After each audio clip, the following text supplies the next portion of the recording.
Well, hello, everybody. Welcome back to Backstage Bimbo TV. It's me, Allison Rouse, your most notorious groupie and author of We've Got Tonight, The Life and Times of Notorious Groupie. Me. That's right, folks. Welcome back, everybody. So awesome to meet all the cool people and to see just the most amazing people I've met in a long time here. Thank you so much, you guys. Welcome back.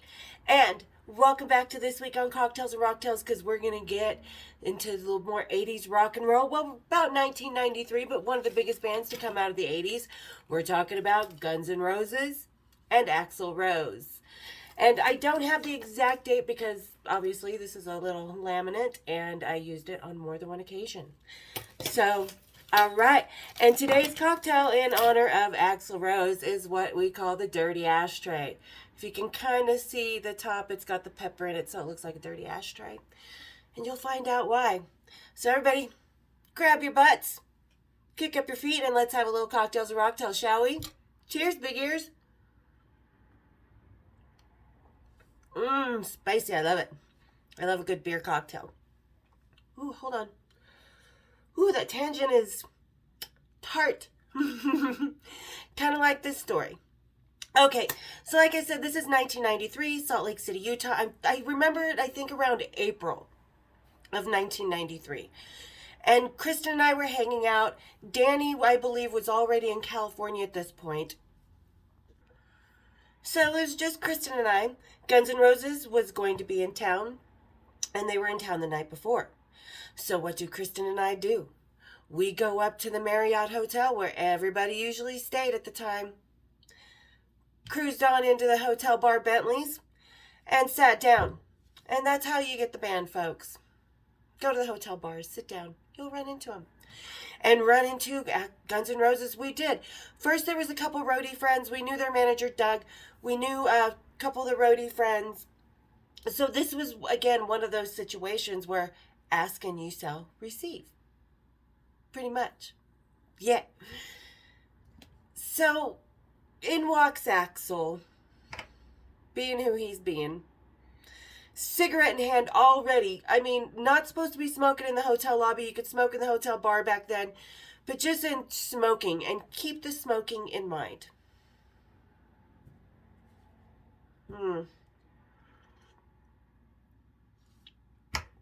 Yeah. And he actually looks good. This is before the Axl now. Before plastic surgery and cornrows and just, oh God, all the Botox and fillers or whatever he's done. I don't know what he's done, but it has done Axe no favors. So he comes walking in his jeans and his little jacket and his, looking like Axl. Because, there's rock stars who they put their character away when they come off stage. Most of them do, but then there's a handful of ones that don't. And that doesn't include Lemmy, because Lemmy was just who he was 100% on and off stage. That was your genuine Lemmy. There was no act to that. But, so Axl comes in and he's kind of strolls over. Kristen was already talking to Doug, and I think this is after Izzy Stradlin left the band, I believe. But she was talking to Slash and I think Duff, if I'm not mistaken. Anyway, so Axl comes in and I want Axl. And I'm going to admit, this is just one of those conquests that I just wanted that notch on my belt because everybody else wanted him and I was going to get him. This is not how I normally operate, but for some reason, I was just kind of being young and bitchy, as we can get. So he comes in and he gets introduced. We get introduced, and we've kind of crossed paths before when they were opening up for Motley Crue, the infamous Stuck in the Elevator vlog, one of my first ones. So go look it up. Nikki, sitting with Nikki Sixx. Really funny story, but they were opening up for Motley Crue at the time, so we had crossed paths. But, and, we kind of talk, and he's like, have we met? That stupid line. Now, that's a line like Lars Ulrich, that's his favorite line. Don't I know you? Lars, I haven't fallen for that one since the Injustice tour. The first time on the Justice Tour. Anyway, so he's all, don't I know you? I'm like, oh, we've crossed paths, whatever. And Doug and everybody's like, oh, these, and David or the other roadie that we knew are like, oh, these are the Salt Lake City Welcoming Committee. You've heard of these girls. And he's like, oh, yeah, I have. Excuse me, I have to sneeze. Oh. Okay, sorry about that, guys. My allergies are so bad this year, and Utah has the worst air. It's so disgusting. So anyway, so he leans in. He's like, oh, yeah, I've heard about you girls. You're the best, and da-da-da.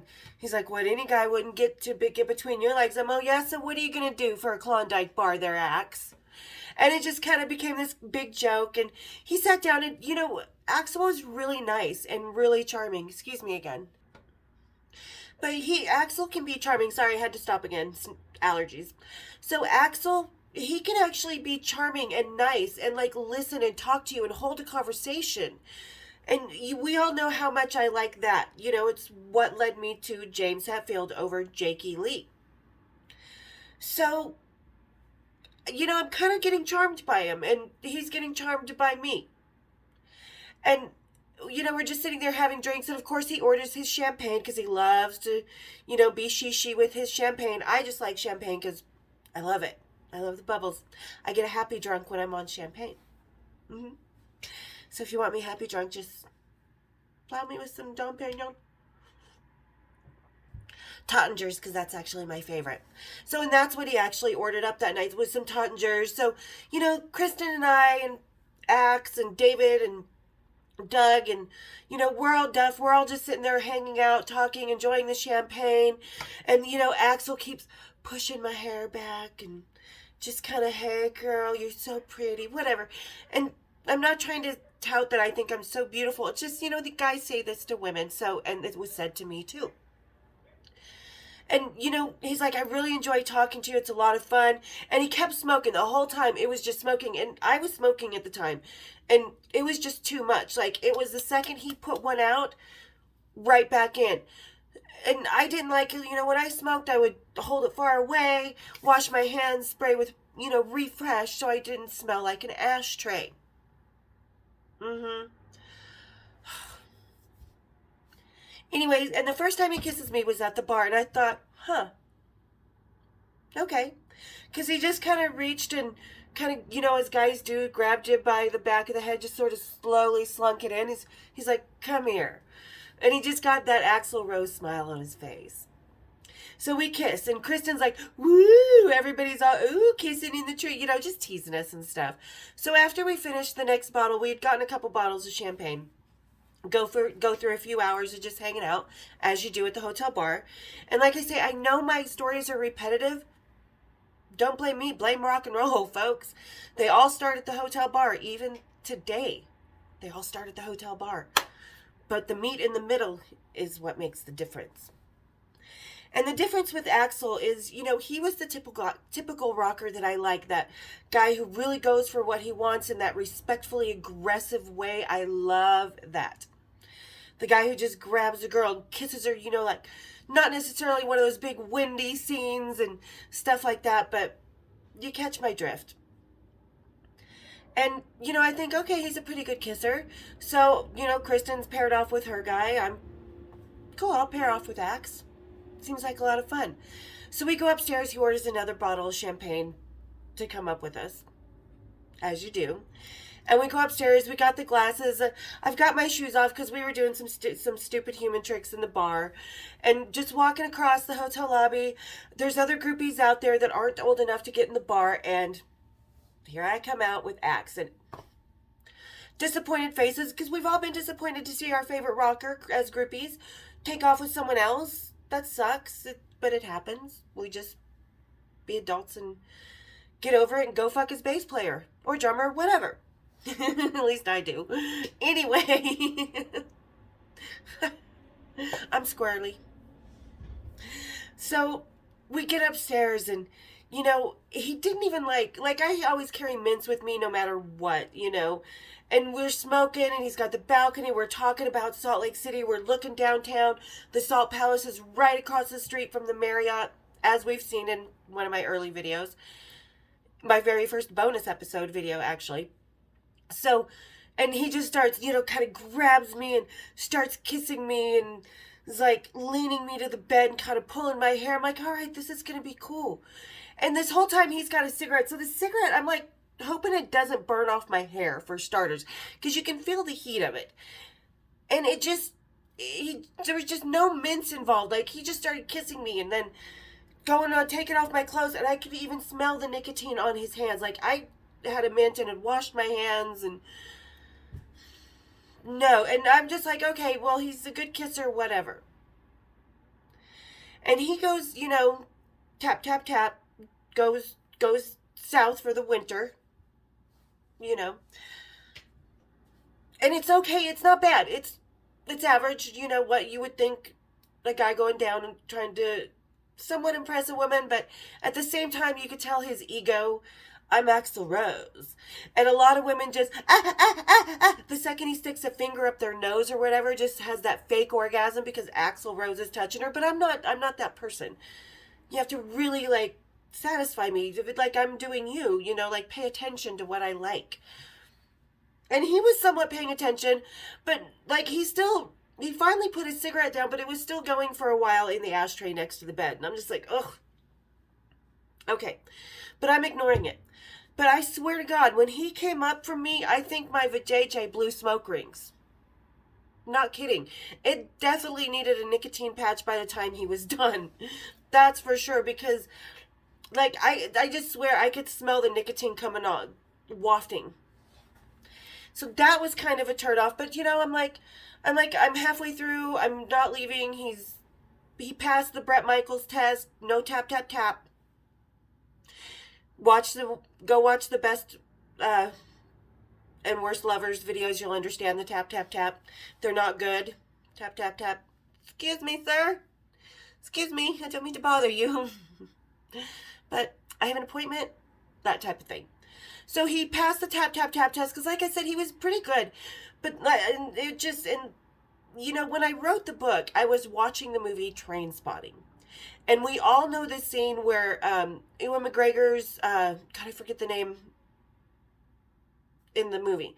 But his character is going to try and find some heroin. And all he can find is a suppository that he sticks up his ass. And it just satisfies him in the moment. Not quite the hit I expected, but it was satisfying. But by the time I was done, like I said, and he just he's flipping me around a little bit, not as much as I'm used to. And, he's kind of more of a wants it on the top kind of guy, which is fine, whatever. I'm cool. I'm just down to do whatever in the moment between consenting adults. And he, even when I was on top, he reached over, and this is what I remember of Axl the most. He reached over and was like, yeah. Took a drink of the champagne, poured it, drink it. I poured it down me a little bit. We had a little fun with the champagne, and I kind of poured it down so I just didn't have to smell the cigarette, so it would just wash it off for a minute. So we both had our yayas off. Not mind-blowing or anything. Like I said, it was okay. And he's laying there afterwards like he must have won a gold medal at the sexual Olympics with me, because I was embellishing. Like I said, I was enjoying it, but ladies, we know how we are. So, yeah. And I stayed the night with him, and all night, it was finally I was like, hey, could you go smoke that on the balcony?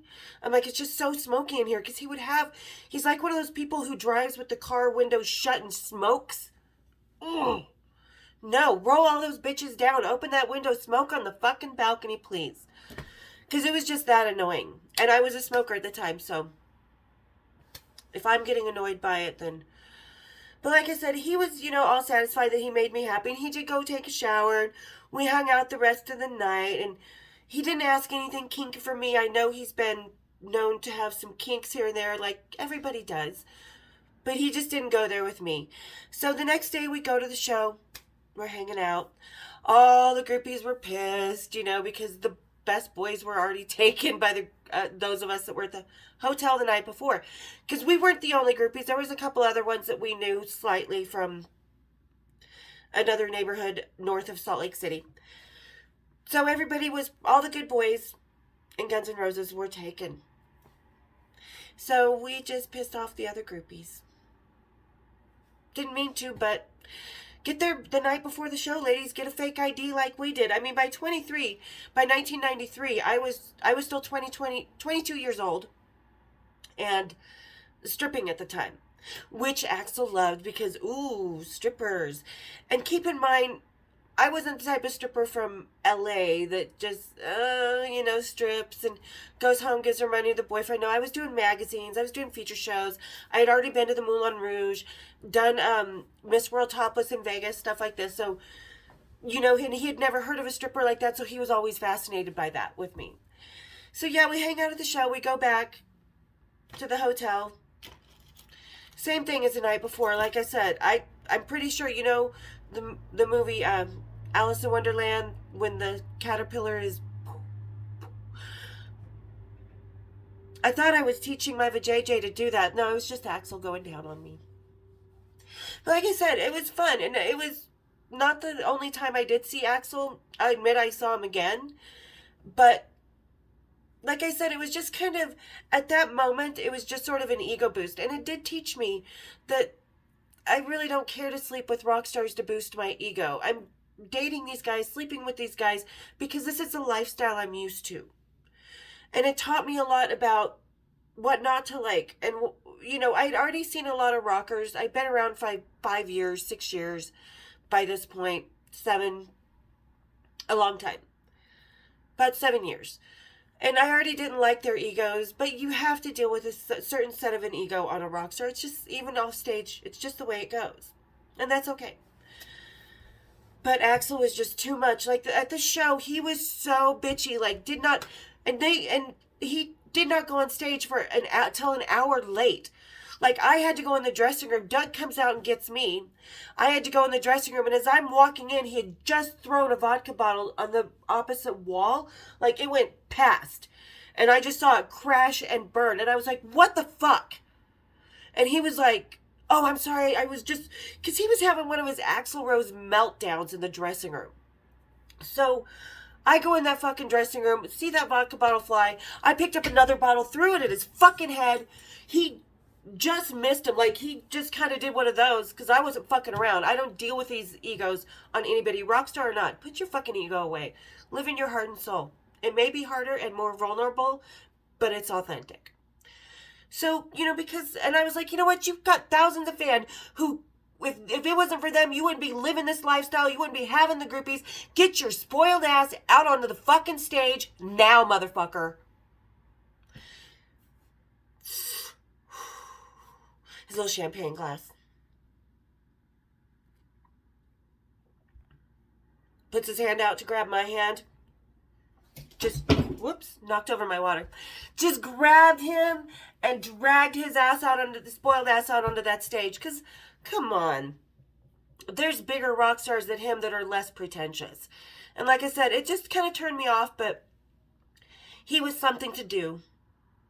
Something when I was bored, really. And like I said, it wasn't the only time I saw him. But the next time I saw him, he threw another one of those fits. And I'm just not dealing with that shit. Pack it in the road case, boys. Pack it in the road case. So, he can take his, and like literally, by the time he left town, I did have to have my vajayjay go to a quit smoking class. Like, seriously, I scrubbed that. It took me 3 washes to get the Axl smell out. And the Axl smell, I'm talking Marlboro Lights. Rather the champagne down there.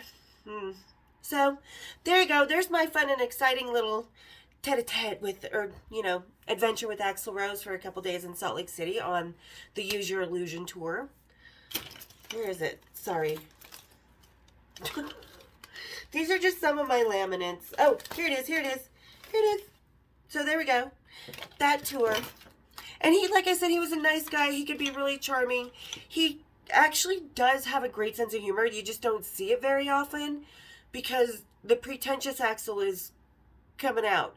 Like, there was about 2 hours at the hotel bar that I saw Bill Bailey and not Axl Rose. And I was like, cool, that's the guy I want to fuck. Right there.